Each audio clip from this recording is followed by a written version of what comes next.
আসসালামু আলাইকুম। আশা করছি আল্লাহর রহমতে আপনারা সবাই ভালো আছেন। আমি আলহামদুলিল্লাহ অনেক ভালো আছি। আজকের রেসিপিটা তাদের জন্য যারা মাছ না ভেজে খেতে পারেন না। আজকের রেসিপিটা ফলো করুন, তাহলে আপনারা মাছ না ভেজে খেতে যে কতটা টেস্টি সেইটা আপনারা বুঝতে পারবেন। আজকে রান্নার জন্য এই মাছগুলো আমি পরিষ্কারভাবে ধুয়ে রেখেছি, খুব ভালোভাবে দেখতে পারেন। এই রান্নার জন্য যা যা মশলা লাগবে আমি আগে থেকে ঠিক করে রেখেছি। এই রান্নার জন্য আমি পেঁয়াজ একটু বেশি ব্যবহার করি, কারণ পেঁয়াজ একটু বেশি দিলে টেস্ট হয়। অবশ্যই এই রান্নাতে আপনার একটু তেল বেশি দিলে আরও ভালো হয়। আমি পেঁয়াজ নিয়ে নিলাম, মরিচ ফালি করে কাটা নিয়ে নিলাম। ঝাল আপনারা নিজেদের টেস্ট অনুসারে খাবেন।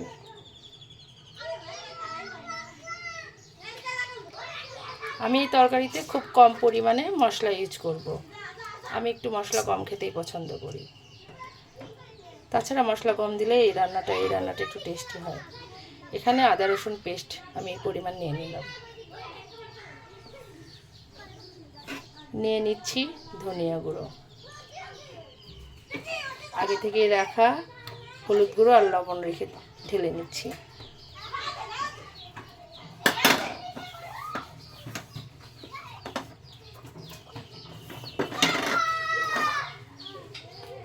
প্রয়োজন মতো তেল।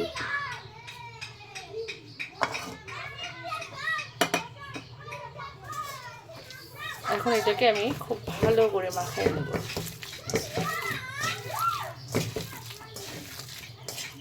আমার আম্মু তো বলে এই মাছের রান্নাটা মাখানোর উপরই ডিপেন্ড করে যে কতটা টেস্টি হবে। সো এটাকে আমি ভালো করে মাখিয়ে নেব।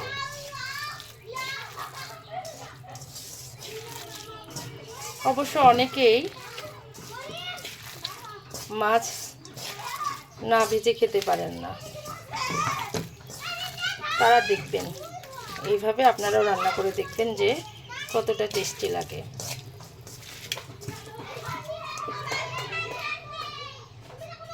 আমি বাকি তেলটুকু দিয়ে নিচ্ছি।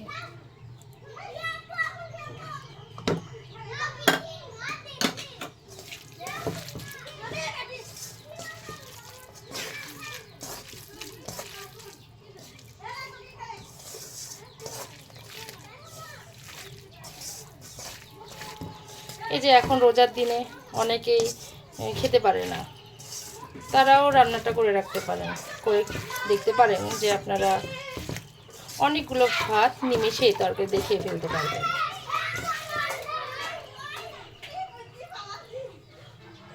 এখন আমি এই মাছগুলো দিয়ে নেব।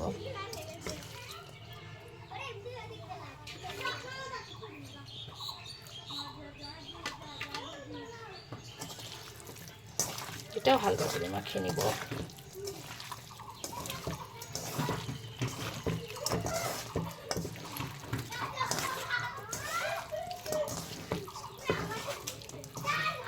দেখুন মাখানোর ফলে দেখে মনে হচ্ছে কতটা লোভনীয়।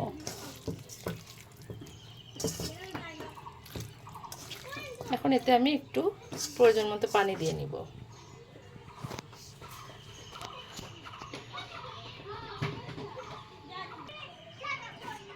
আমি পানি দিয়ে নিচ্ছি।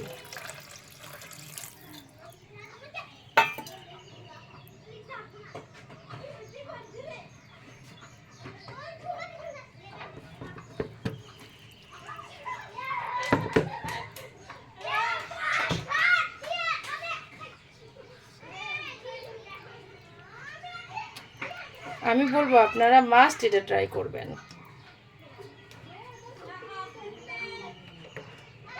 চুলাটা অন করে দিব এখন আমি।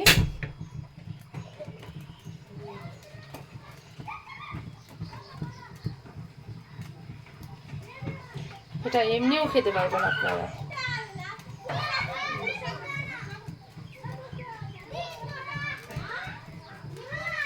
রোজা ছাড়াও যাদের মুখে মানে রুচি নেই, যারা খেতে পাচ্ছেন না, তারা এটা ট্রাই করে দেখতে পারেন।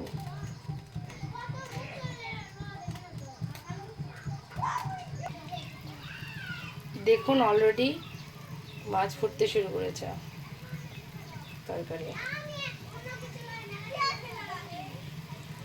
এখন আমি একটি ঢাকনার সাহায্যে এটা ঢেকে দেব, যাতে প্রপার রান্না হয়।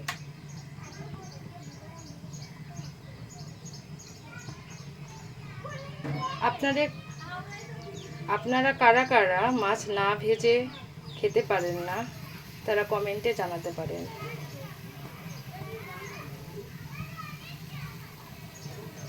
তাদের জন্য আমি অন্য একটা রেসিপি দিতে পারবো, আমাকে কমেন্ট করে জানান।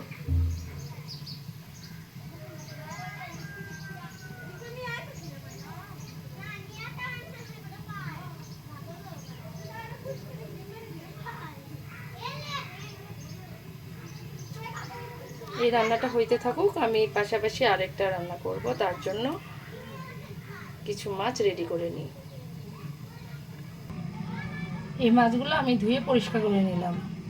এগুলো তেলাপিয়া মাছ, এগুলো আমি মাছ ভাজা করব। এগুলোর জন্য আমি দিব হলুদ, লবণ, সামান্য পরিমাণে মরিচের গুঁড়ো। এটা আপনারা যারা দিতে না চান স্কিপ করতে পারেন মরিচের গুঁড়োটা। ওগুলো আমি দিয়ে দিচ্ছি। এগুলো দিয়ে এটাকে সুন্দর করে ম্যারিনেট করে নেব।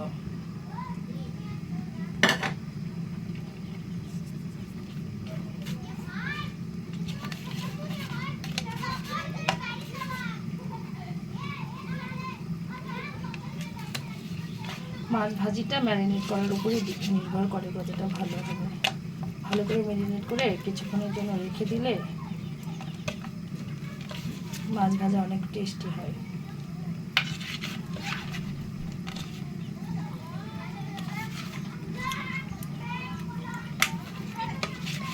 আমি বলবো যারা মাছ ভাজা খেতে পছন্দ করেন তারা আগে থেকে ম্যারিনেটটা করে রাখবেন, না হলেও 15 মিনিট। যাদের সময় কম তারা 10 মিনিটের জন্য হইলেও ম্যারিনেট করে রাখবেন।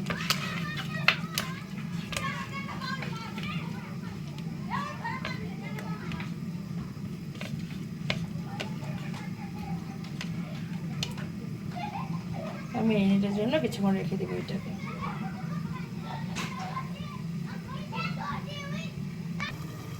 দেখুন এইদিকে মাছটা কত সুন্দর ফুটতে শুরু করেছে।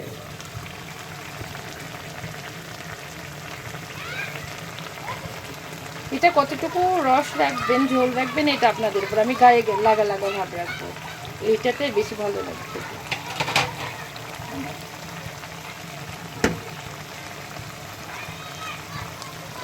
দেখেছেন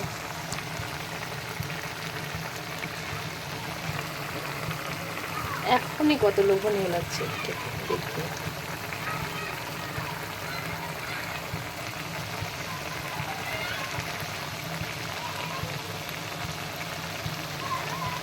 এটা আরেকটু হবে, দেন এটা কমপ্লিট হয়ে যাবে। এটা প্রায় হয়ে আসছে, দেখুন হালকা করে নেড়ে দিচ্ছি।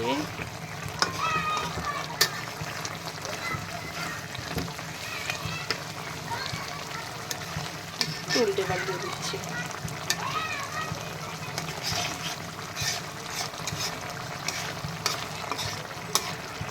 আপনারা চাইলে এখনই নামায় নিতে পারেন এই অবস্থাতেই, কিন্তু আরেকটু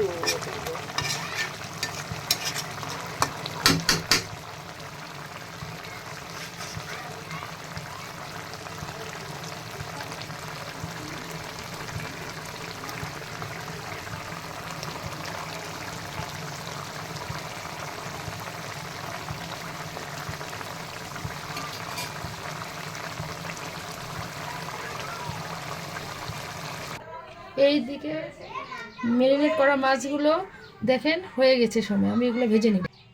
এদিকে আমি তেল গরম করতে রেখেছি। তেল আমার গরম হয়ে গেছে, মাছগুলো দিয়ে ফেলবো।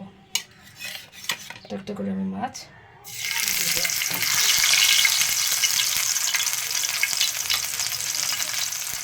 সাবধানে দিব, তেল দিচ্ছে আস্তে আস্তে। সাবধানে আমি মাছগুলো ভাজতে দিয়ে দিচ্ছি।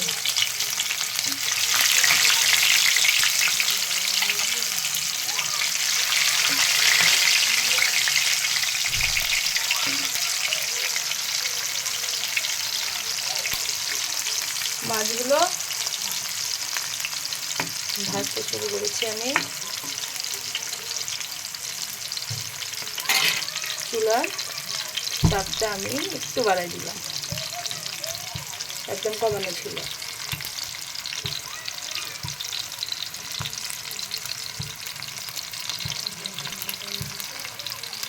দেখুন মাছ রান্না একদম কমপ্লিট।